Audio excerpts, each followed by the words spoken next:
po ay isa sa campaign promise po ninyo, ang pagbubukas po ng Barseco Hospital. Isang kembot nyo lang yung hospital ninyo dito sa pag malasakitan, ang higit ang mga tunay na nangangailangan. Nakatotoong isipin, sa buong Pilipinas, pwede kong masabi na ito lang ang barangay na may sariling hospital.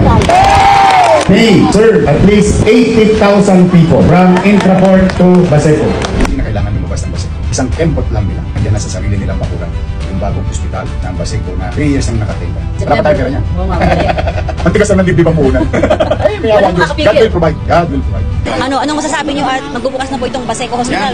Papasalamat po kami kasi gawa ng talagang hirap kami dito na napunta pa sa malayo. Salamat kay Yorme kasi malapit lang kami sa ospital. Hindi na po kami maghirap sa biyahe. Minsan traffic siya may daanan. Yung iba namamatay na lang sa gitna na kalsada. Masaya po. Dahil nabubuksan na po yung hospital namin. Kaya na masaya kami. Lalo pa mga senior. Konting lakad na lang, meron na yung ospital namin. Maayos, maganda, masaya po kami na may hospital.